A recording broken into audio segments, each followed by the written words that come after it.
Hello, എന്താ മോളെ? അപ്പ ഇന്നലെ സ്കൂളിൽ നിന്ന് എല്ലാവരും സ്പോർട്സിന് പോയി. വലിയ സ്കൂളിലുള്ള പിള്ളേരെല്ലാവരും ഉണ്ടായിരുന്നു. ഷൂ ഇല്ലാത്തതുകൊണ്ട് എനിക്ക് മാത്രം പോകാൻ പറ്റിയില്ല. ഒരു ഷൂ അല്ലേ? നീ അമ്മയുടെ ഫോൺ കൊടുത്തേ. എടി, കൊച്ചിനെന്താടി ഒരു ഷൂ വാങ്ങിച്ചു കൊടുക്കാത്തേ?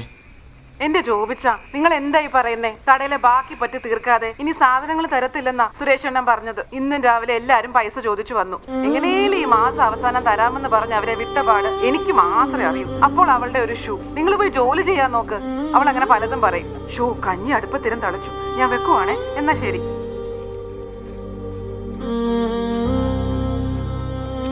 എന്താടാ? നാട്ടിൽ നിന്ന് മോളാടാ വിളിച്ചത്. പാവം എൻ്റെ കൊച്ചിന് ഷൂ ഇല്ലാത്ത കാരണം സ്പോർട്സിന് പങ്കെടുക്കാൻ പറ്റിയില്ലെന്ന്. ഒരു ഷൂ വാങ്ങാൻ ഗതിയില്ലാത്തൊരു അപ്പനായി പോയല്ലോടാ ഞാൻ. അതിനെന്താടാ, നമുക്കൊരെണ്ണം വാങ്ങാം. അതുമാത്രമല്ലടാ, കടക്കാരെ പേടിച്ചാടാ ജീവിക്കുന്നത്. എല്ലാ ദിവസവും വീട്ടിൽ കടക്കാർ വന്നിട്ട് പൈസ ചോദിക്കുമ്പോൾ അവള് ഒറ്റയ്ക്ക്.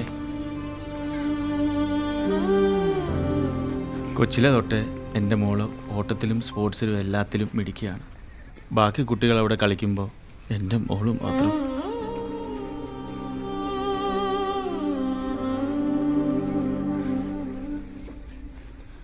ചിലപ്പോൾ ഞാൻ ആലോചിക്കും, നമ്മൾ പ്രാർത്ഥിക്കുന്നതൊക്കെ വെറുതെയാണ്. നമ്മുടെ പ്രാർത്ഥന വല്ലതും ദൈവം കേൾക്കുന്നുണ്ടോയെന്ന്. നമ്മുടെയൊക്കെ അവസ്ഥ ഇതൊക്കെ തന്നെയാടാ. ജനിച്ചപ്പോൾ തൊട്ട് കേൾക്കുന്നതാ കടവും പ്രാരാബ്ദവും പട്ടിണിയും. നീ ആ കൊച്ചിനെ ഒന്ന് നോക്കി, എന്തോരോ അനുഗ്രഹങ്ങളാണ് ദൈവം അവർക്ക് കൊടുത്തിരിക്കുന്നത്. കാറ്, കയ്യിൽ ഫോണ്, നല്ല ഡ്രസ്സ്, സന്തോഷം, സമാധാനം. നമുക്കോ? കസ്റ്റമർ വന്നു.